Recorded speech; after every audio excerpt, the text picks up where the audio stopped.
game. Coach RB and Coach CB. Area code 459.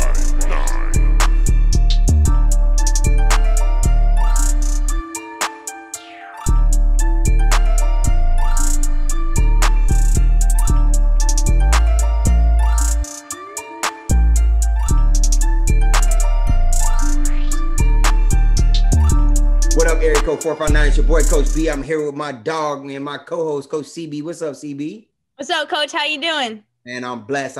We got super special guests in the house tonight. Before we get to our guests, let's thank some people.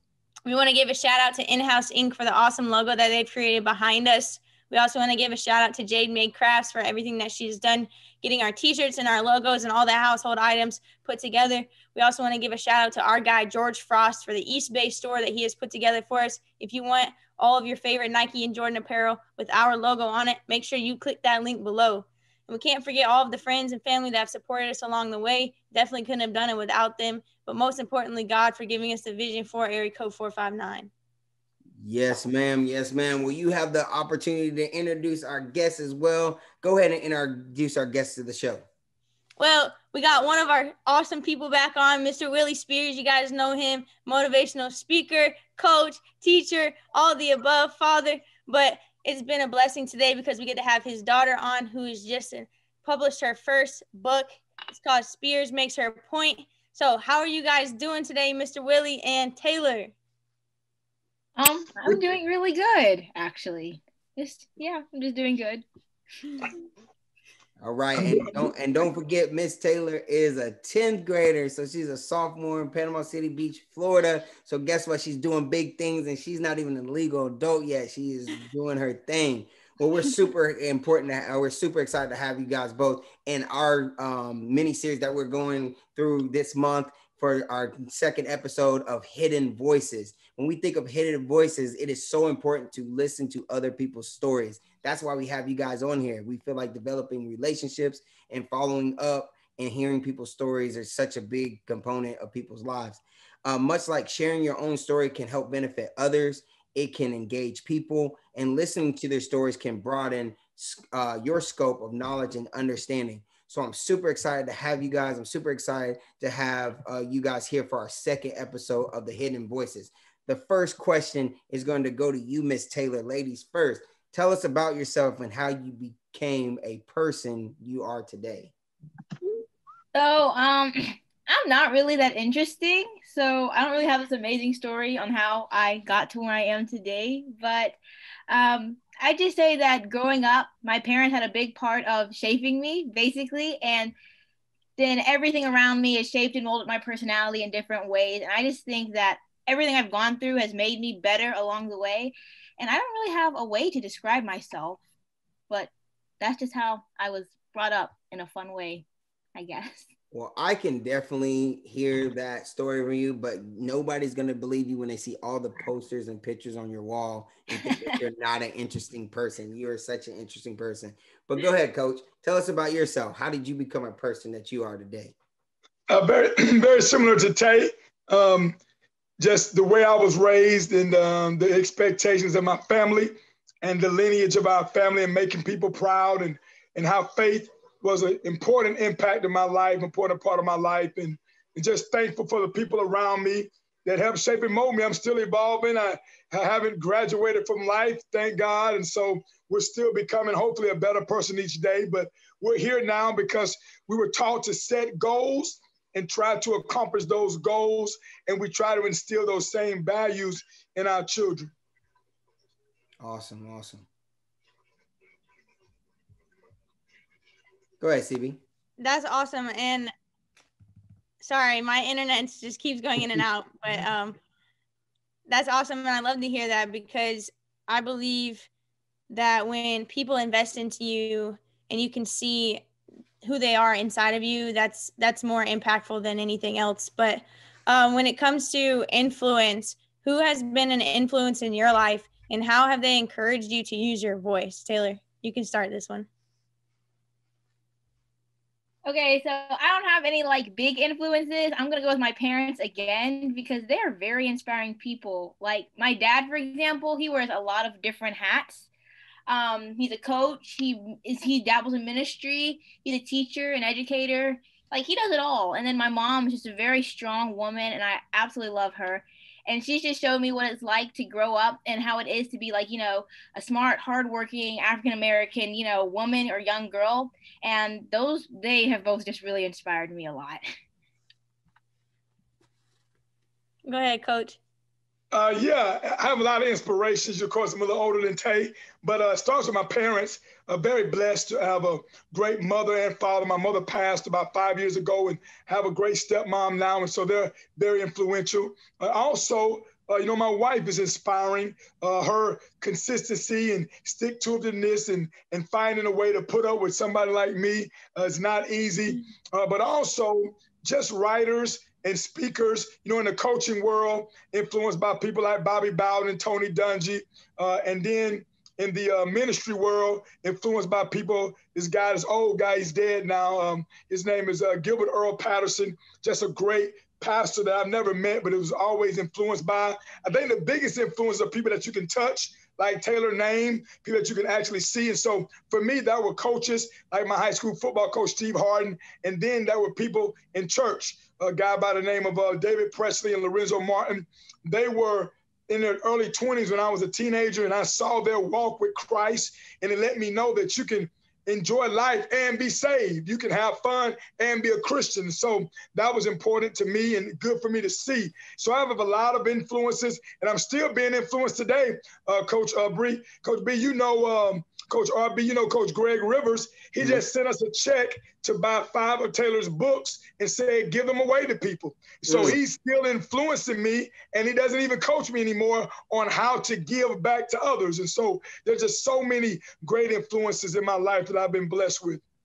Good. Well, Coach Rivers is a big baller and he's retired, but I want 3 of Taylor's books. So you give me 3 of them, but I want 1. And Taylor, I want you to give them to 2 of your friends walking around your high school. So make sure you do that. Okay.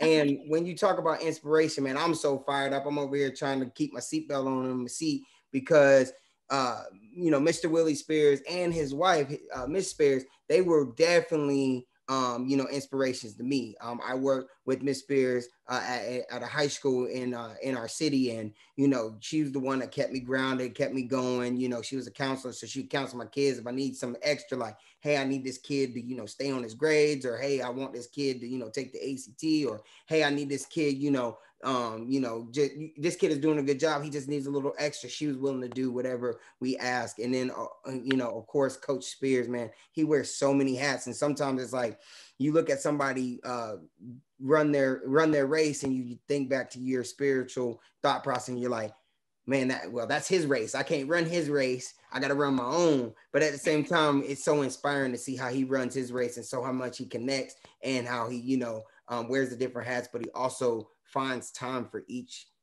section of his life. And he also puts them in a category of importance. So it's such a great thing to see that. And Taylor, we're super excited that you have been inspired by Mr. Willie Spears and your mom, because guess what? They inspire adults like me. Old man, got a couple gray hairs. So Taylor, I'm gonna let you go first on this one. Tell us about a time when you achieved success, but it wasn't necessarily an experience that you would care to repeat. Ooh, okay. My permit. All right, I'm happy that I got it, but I hate driving with a passion. So now that I have the permit, my parents are trying to get me to drive, and like the test was 4 hours. So I'm happy I got through it, but I never want to go through that again, and I'm happy I don't have to. So, sounds about right. How about you, Coach? An experience where I was successful, but I don't want to repeat it. Right. Man, I have a lot of them. It took me a long time to become a certified teacher. I majored in communications. Now, I later got a master's degree in education, but it took me 12 times to pass the teacher test. It didn't feel good, but I had a coach call me the other day from Texas that went through the same thing, was discouraged. Had a coach call me from Flomaton, New Mexico the other day, and he's going through the same thing. And so it's encouraging that my story helps people, but I do not want to go through that again to become a certified teacher. But I do think anyone who's had success has gone through something that they don't want to repeat. They're happy that it's over.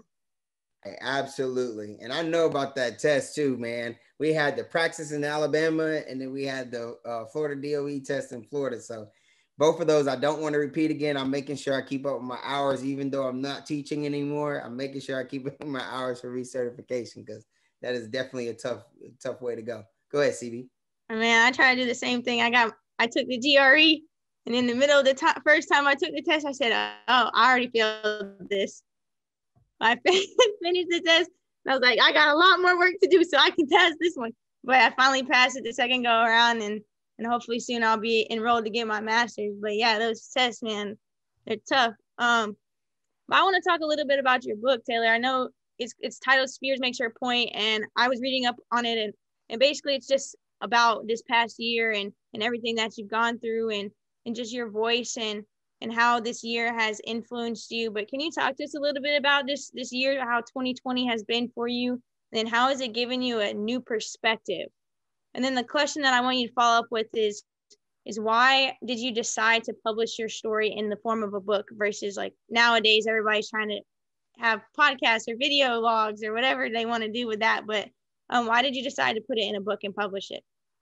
2020 has been a year for everyone. I think it's been a really rough year with everything that's going on. And I just had so many different thoughts and ideas about the year that I wanted to share with other people, but not necessarily share them with other people. So what I did was I wrote them all down. And my dad mentioned earlier in the year, he mentioned that he wrote articles for a newspaper, and he said that I could try it sometime. So I didn't want to do it. So I said no, but I still had all these ideas that I kept written down. And then he was like, you should try it again. He asked me after we went on a trip to New York, and I said, okay. So one of my articles went into the newspaper, and a lot of people said they really liked it. So I'm like, maybe people do like to hear what someone like me has to say, or people like to hear my opinion. So I said, why not write something about it? So write a book about it. And I'm like, because I really enjoy writing. So that was one of the main reasons I decided to write it in book form, because I love writing, and because I think that reading is slowly dying out. And I thought that I wanted to jump in the action of being a published author while people still read books. Yeah. That's awesome. All right. Well, so first of all, I'm going to put a spoiler down there. Caitlin and I have actually started the framework of our first book together. But the thing about it is we have found different times and moments where we've been at a pause. So it's kind of, really inspiring from a hidden voice. Like, you're so young, you're so passionate. You're like, just write it down, put it out there. Maybe somebody like it, maybe somebody won't. You can't get the feedback without somebody seeing your work. So that's also inspirational. And Coach, you as a coach and a parent, you've had times where you've had to explain complicated things with little preparation, like time and knowledge about the topic. Could you walk us through a time where you communicated to others during a time like this? And what skills did you use to help compensate your inadequacies? Well, I'm blessed to have the gift of gab, and that's a blessing and a curse. In school, it got me in trouble. So one thing that I've been able to do is to be able to captivate an audience with my voice. But with that being said, if you don't have anything inside you, what you're giving out is going to be empty. And so I try to read. Taylor, like 5 minutes before we got on this call, Taylor opened up an Amazon package of a book I just ordered. My wife brought me the Obama book last week. I try to read a book a month. So when you read books, and Caitlin talked about videos, there's so many documentaries. Everybody's telling behind the scenes stories now, from sports to music to movies. Everybody's telling you how the movie came about, how the album came about, how the season was won, how the championship was lost. So I love documentaries. I love all this knowledge. My wife has what she calls useless knowledge. Like, she knows every actor in this movie and every actor in that movie. I think I have a bunch of useless knowledge when it comes to sports and movies and entertainment. with that being said, when I'm maybe not prepared or maybe caught off guard, I can go back on that information that I have from my reading and studying, and I can help someone. So I believe that we all need a pour. We need somebody to be pouring into us all the time, a mentor, someone that we admire and that we look up to, and then someone that can inspire us and push us. And with that being said, if you're not being poured into, it's time for you to pour out, what are you pouring out if you don't have anything being poured in? So to answer your question, I try to continually learn, to be a forever learner, and always read. And that way, when the opportunity comes, I can help someone else. There you go. Thanks, Coach. Appreciate that. I love that you bring up documentaries because I love to watch documentaries. I always say that I'm a nerd. I like school. I like to learn. But most importantly, documentaries, because a lot of times it's about people that are famous and you never really see the true side of who they are because the media is always portraying them in a light that will make them money. And so I've been watching this. There's a documentary on Netflix about the Debbie Allen Dance Academy. And it's just about the Nutcracker and how she innovated the Nutcracker and made it empowering to young Black African-American children. And I thought that was super inspiring because you don't hear any of that. All you hear is what she did to win awards and whatever, but to see the inspiration behind her passion is just like, that's what I want to do as a coach. You know, like hopefully I can emulate that same inspiration that she's giving me out into the world when I turn around and give back to the kids that I work with. So I do love documentaries because it helps you see a real life person that you might not necessarily see if you just continue to watch the news and whatever. But Coach and Taylor, I just want to talk about legacy for a minute. Like as a daughter, I know your dad is always trying to pour into you and teach you the way to go, because if you train a child up the way she should go or he should go, then they shall not depart. And Coach, what is the legacy that you're trying to leave with your daughter, with your son, but also with the athletes and young people that you work with, coach, train, and mentor, and whatever else that you do when it comes to young adults? Taylor and Kenneth are the legacy. They're the most important thing that I will ever accomplish. I don't know how God did it. I don't know why God did it, but God chose Tanika and I to be their parents. So I've been blessed to win some awards. I've been blessed to be in some cool places, to meet some cool people, and hopefully I'll do some more things. But the greatest thing we've ever accomplished is Taylor and KD. So they are the legacy. They carry our name. They carry our likeness. They carry our mannerisms. And we have an opportunity to shape and mold them to change the world. So you look at Mother Teresa, Nelson Mandela, you look at Dr. King, you look at President Obama, you look at anyone you want to think of that you think has had a positive impact. They had a second grade teacher, and they had a little league coach, and they had a neighbor, and they had a Sunday school teacher, and they had parents, and those people poured into them, and now they're pouring into us. What I really hope for Taylor's book is that it changes young people's lives. That's really what I hope. It changes their lives so they can look at sex differently. They can look at their race differently. They can look at their faith differently. They can realize, I don't have to do that. I don't have to be like that. I can be myself. I can love myself how God made me. And so Taylor and Kenneth are our legacy. It's important to us. It's scary because you don't want to mess it up.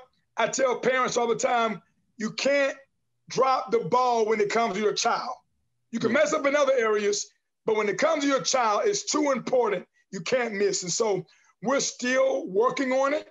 They may rob a bank tomorrow, but up to this point, Taylor and Kenneth have really made Tanika and I very proud to be their parents, not because they're perfect children and not because we're perfect parents, but because they have great empathy, they're strong in their faith, and they love other people. And that right there is really enough. I hope they make straight A's. I hope they do good in sports. But that right there is enough. And so we're just praying that it'll continue to grow, and the mistakes that we make as parents, hopefully they'll overcome our mistakes and be great human beings for Christ and great leaders and examples for other young people.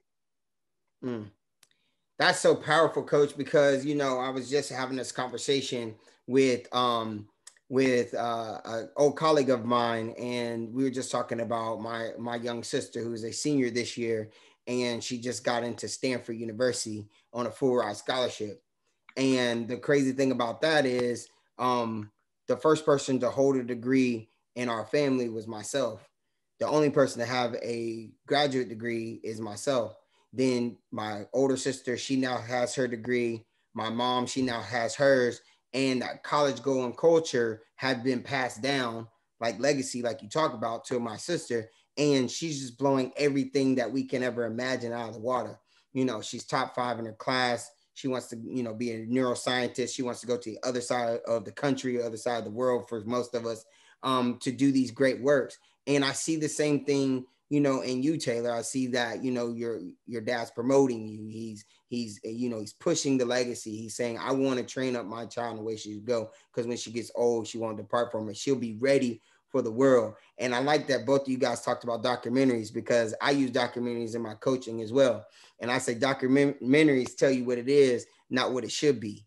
And that's where it kind of gets deep into people's stories. And then a lot of people turn documentaries off because it touches that inside of them where they might have been taught something different, and now they're hearing the truth for the first time. And to me, that is like I was talking to my young football players today. I said, hey, listening is a skill set, right? And so I want to shift this moment, as we talk about legacy, I want to talk about skills. So Taylor, you seem like a very confident and skillful person. What new skills have you learned in the process of writing your book? And what was the process, or what did the process look like? Ooh, okay. I'm going to start with the process one. So the process of writing my book was basically just putting in the time to write it. That was the whole process, basically. Just sit down, run my computer, and keep going, even when I'm like, oh, this doesn't sound good, people aren't going to like it. Just to keep pushing myself, knowing that, even if people don't like it, I'm still getting myself out there, and I'm still trying. And then, just having people beside me who are supporting me, but are being honest with me at the same time, that really did assist in the process. But basically, it was just writing it, and then going over it, and then trusting in myself to know that it's not awful, and then getting it out there. And that was the process. And the skills that I learned in the entire process is basically just trusting more in myself instead of like listening to the doubts that I may have. Like, because I would tell myself a lot. I would be rereading the articles and I'd be like, oh my gosh, why would people want to read this? This does not seem good. And then I'd be like, no, Taylor, you can't do that. You gotta keep going. So that's basically the biggest skill I learned, is to have more trust in myself and my ability of writing. Got you. So this is a two-part question, but it's going to be part A with you. I want your dad to answer part A, and then I want you to answer part B. So part A for both of you is, did you have a reflection period? So what was your reflection on your writing? Coach, what was your reflection? Because I know you were coaching her. You once a coach, always a coach. What was your reflection period on coaching her through it? And then the second part is, did you make any readjustments to your bag or your repertoire? So first question, did you have a reflection period? Tell us what that looked like. How did you reflect on your writing? Okay, when I reflected on my writing, I basically looked at it, I thought about it, and then I said, you can either change everything about it or understand that it is not bad. And it was tough. It was tough. Because when you have an idea and then like a week later you look back on the idea and you just want to change everything about it. That was my entire reflection period. Like every article, I'm like, this could have 18 different changes. But then you would be pushed back an entire month on the whole process. And it was a mess. My reflection period was a mess. Not even gonna lie. Okay. That's okay. How about you, Coach? What was your reflection as you were coaching her through it? Well, one of my things I didn't want to do in raising our children, I didn't want them to be me. So like Kenneth doesn't play football. Mm-hmm. Taylor plays softball and volleyball, is going to run track. And I only coach her when she asks.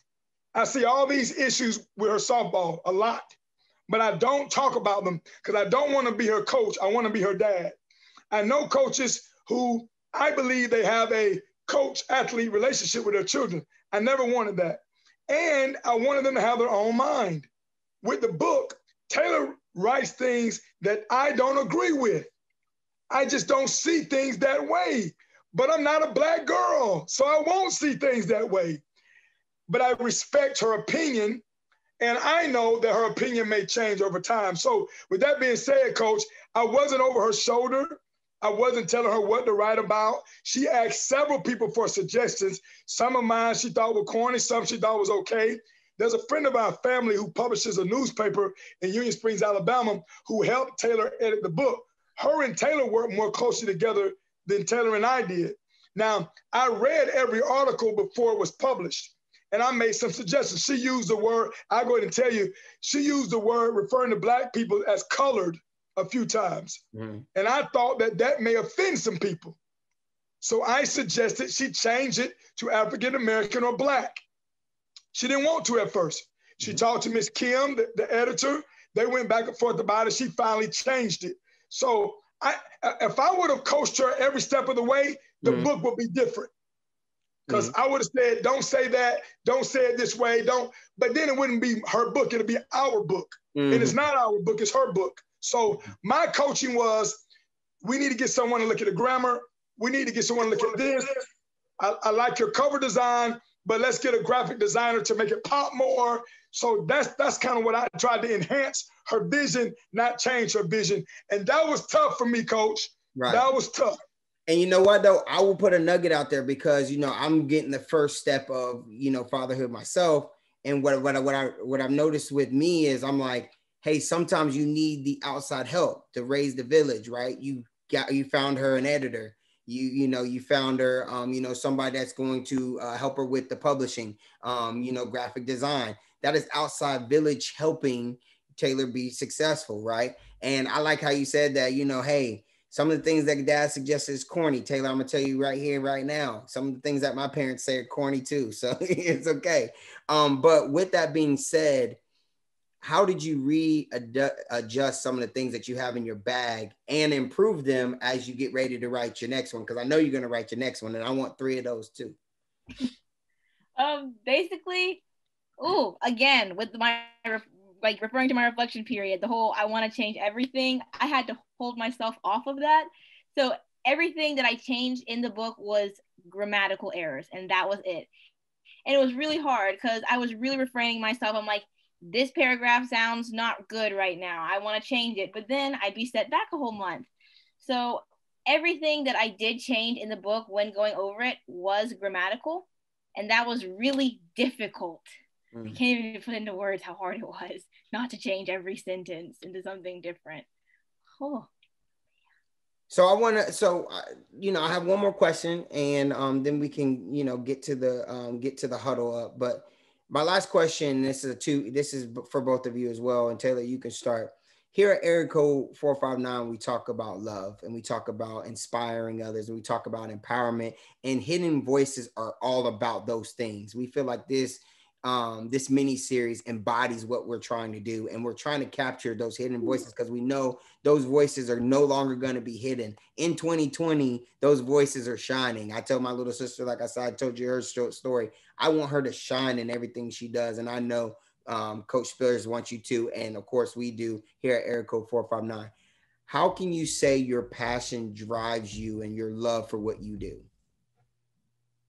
My passion for writing, it literally drives me to do everything in life. Like school, I think about if you want to grow older and become a writer, you're going to have to start trying harder in school. If you're going to grow older and tell your kids about your love for reading or get them involved in reading later in life, you got to keep pushing yourself and trying to do what you do.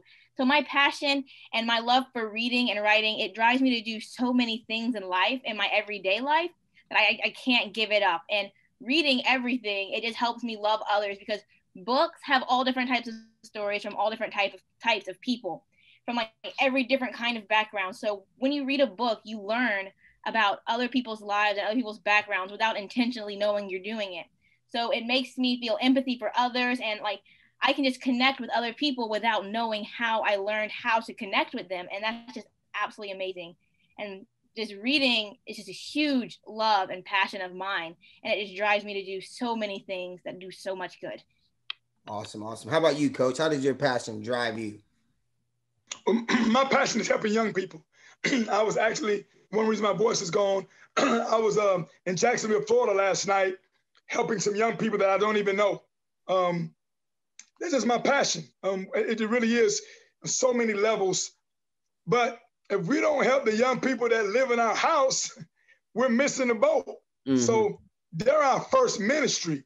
So my passion is assisting Taylor and Kenneth in their passion. Mm. Kenneth is an amazing skateboarder. Mm-hmm. Like the reason he's amazing is because that's his passion. Mm-hmm. Taylor's an amazing writer. The reason she's amazing, that's her passion. So I want to assist. When they say, Dad, can you do this? Yes, I can. Dad, will you help me with this? Yes, I can. So my passion is helping them live out their passion. Awesome. Well, guys, we're going to come to a close. When we come to a close, Taylor, I know that you're new. Coach Spears is not new to this. We call it our huddle up. He's done so many different huddles in so many different arenas. But at our huddle up, we just call to action. We just tell our listeners like, hey, this is what you got from the episode. This is what we want you to take with you. This is why we love you. This is why we do. I'm going to let CB start. Then we'll let Taylor go. Coach Spears, you can go, and then I'll finish up. Go ahead, CB. I have two today. My first one is find your passion and then do what you want to do and go 100% after it. Don't be afraid to mess up, or don't be hard on yourself if you don't think it's good enough, because somebody's always going to want to hear or see what you're doing, especially if you're passionate about it, because that passion and that love will come out. And my second one is make sure you go buy Taylor's book. Again, it's called Spears Makes Her Point. Go buy you some. There it is, right there in Coach's hand. There you go. Go ahead, Taylor. So going off of what Caitlin said, if you have a love for something, just don't be afraid to go after it. I mean, seriously, it seems scary at first. It seems really, really scary, but you never know how it will turn out unless you give it a shot, unless you try and just pursue it. You'll never know how it ends up, and it could end up good, and that'll be amazing for you. So, yeah. There you go. Coach Spears, you got it. Yeah, I'm sorry, I got two quick ones. There was a game in Alabama, state championship game, 25 seconds left on the clock. A team was down by 12 points, and they thought they were going to lose the game. They were hugging each other, consoling each other. They ended up winning the game. A lot of stuff happened, but they ended up winning the game. So number one, never give up. It's never over till it's actually over. Second of all, ask yourself this. If you can go back 10 years ago and talk to that version of you, 10 years younger than you, for only 30 seconds, what would you say to them? Don't live with regret. Spend time with the people that you love. Forgive quickly, and don't upset your future self. Don't have your future self look back at you and say, why didn't you exercise? Why didn't you take that test again? Why didn't you study? Why didn't you go after your dreams? Make the future you happy with the current you by saying, I'm glad you worked hard. I'm glad you didn't give up. I'm glad you made good choices. I'm glad you were strong in your faith, because now we can live a healthy, prosperous life because of the decisions that you made 10 years ago. Oh, man, I like it. Man, I should have went first. And, of course, I was going to say, go grab Taylor Spears' book. I mean, I just bought 3 of them. Go get you one. But I'm going to go ahead and move to this point. And today we talked about a hidden voice from Miss Taylor Spears, Mr. Willie Spears, and it's much like sharing their own story to help benefit others like myself and the people listening to this. You're engaging people, we're listening to your stories, and we're able to broaden our scope of knowledge and understanding. Just listening to your reflection period, Taylor, I felt that was a big point, and I'm going to bring it back home. Go through your reflection period, no matter what happens. Coach Spears just talked about the reflection period. He said, go back and talk about 10 years ago. What would you tell yourself for 30 seconds? Go through the reflection period. Through the reflection period, that is an opportunity to be stretched. And my second one is the people that can help you get to your destination are those true purpose partners. CB and I have talked about purpose partners. We talked about people that are here to engage you, people that are here to stretch you, people here that love you. They're not going to be yes people, but they're going to tell you what you really, really need to hear so that you can be successful in life. Taylor, we like to end our show with our mottos. If there's something that you like to tell somebody, if there's a snippet from the book or a quote from the book you want to give us, that's also awesome as well. But we're going to start with CB. We'll go with Taylor. We'll finish with Coach. We'll go to Coach and you'll finish with me. Go ahead, CB. Don't discount your value, and let's get 1% better every day. All right, Taylor, you're up. Good. Don't give up. Keep grinding. I like it. Coach Spears. Remember, you're valuable. Don't let people treat you like you're a discount. I like it. I like it. Ooh, I'm gonna take that one. I had to write that one down. Well, I'm going with 2 today, and I want you to remember that you should listen, learn, and love what you do. And speaking of love, just remember, Coach B loves you, and let love be the frequency. Thank you, the Spears Group. We appreciate you. You guys say hello to Mom for me. We enjoyed you. Thank you so much. We're out of here. Go get Taylor's book. Yay! Point. All right, guys. We'll see you later. See ya.